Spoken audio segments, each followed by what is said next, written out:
நினைக்கிறது ஓனா எழுதுகிறாமா? இஸ்லாமியர்கள் பிரச்சனை என்று நீங்கள் வருத்தப்படுகிறீர்களா?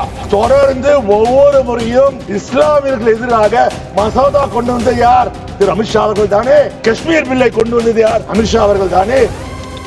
என்ன கஷ்டப்படுறா பாருங்கள். நீங்கள் பசு தோல் போற்றிய புலி, நீங்கள் வந்து மக்களை ஏமாற்ற பாருங்கள். வாக்கு வங்கி அரசியல் செய்யாதீர்கள்.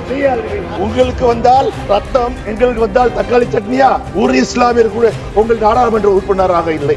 நாங்களாவது முஸ்லிம்களுடன் கூட்டணி வைத்திருக்கிறோம். ராஜ்யசபால எங்களுக்கு முஸ்லிம் எம்பி இருக்காங்க. உண்மையில் உங்களுக்கு என்ன? வருகிற தேர்தலில் யூபியை வெல்ல வேண்டும். யூபியை வென்றால் மட்டுமே நீங்கள் மீண்டும் ஆட்சிக்கு வர வேண்டும். நீங்கள் நல்ல எண்ணத்தை செய்யலை. நீங்கள் பசு தோல் போற்றிய புலி, நீங்கள் வந்து மக்களை ஏமாற்ற பாருங்கள். வாக்கு வங்கி அரசியல் செய்யாதீர்கள்.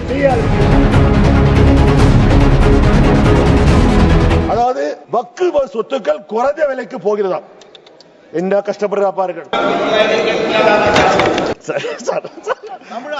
சார், ஒன்னு கேட்கிறேன் ஐயா, உங்களுக்கு வந்தால் ரத்தம், எங்களுக்கு வந்தால் தக்காளி சட்னியா?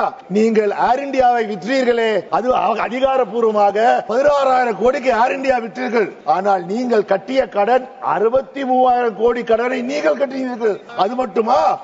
உங்கள் நண்பர்களுக்கு அதானியா இருக்கட்டும், அம்பானியா இருக்கட்டும், அவர் கடன் எல்லாம் தள்ளுபடி செய்தீர்களே. 4.5 லட்சம் கோடிகளை அதிகாரப்பூர்வமாக நீங்க செய்தீர்களே.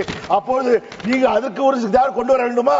எங்கள் தமிழ்நாட்டிலே வக்ஃப் போர்டு சேர்மனாக ஒரு பெண் இருந்திருக்கிறார். இப்பொழுது கூட எங்கள் தமிழ்நாட்டு வக்ஃப் போர்டில் 2 பெண்மணிகள் இருக்கிறார்கள். அது ஒரு பெண்மணி யார் என்றால் தமிழ்நாடு முஸ்லிம் லீக் தலைவர் அப்துல் சபாதின் பெண். அவர் முன்னாள் எம்பியாக இருக்கிறார். இந்த பிரச்சனை பெண்களை பற்றி நீங்கள் பெருசா இல்லை. ஏற்கனவே வக்ஃபிலே பெண்கள் வந்திருக்கிறார்கள். நீங்கள் புதிதாக செய்வது போல் செய்கிறீர்கள். உண்மையில் உங்களுக்கு என்ன? வருகிற தேர்தலில் யூபியை வெல்ல வேண்டும். யூபியை வென்றால் மட்டுமே நீங்கள் மீண்டும் ஆட்சிக்கு வர வேண்டும். சிறுபான்மையினருக்கு எதிராகத்தான் இந்த அரசு செயல்பட்டது. வாஜ்பாய் இருந்த போது ஒரு இஸ்லாமியர் அமைச்சராக இருந்தார். இப்பொழுது ஒரு இஸ்லாமியர் கூட உங்கள் நாடாளுமன்ற உறுப்பினராக இல்லை. நாங்களாவது முஸ்லிம்களுடன் கூட்டணி வைத்திருக்கிறோம். ராஜ்யசபால எங்களுக்கு முஸ்லிம் எம்பி இருக்காங்க. நீங்கள் நல்ல எண்ணத்தை செய்யலை. நீங்கள் பசு தோல் போற்றிய புலி, நீங்கள் வந்து மக்களை ஏமாற்ற பாருங்கள். வாக்கு வங்கி அரசியல் செய்யாதீர்கள். இஸ்லாமிய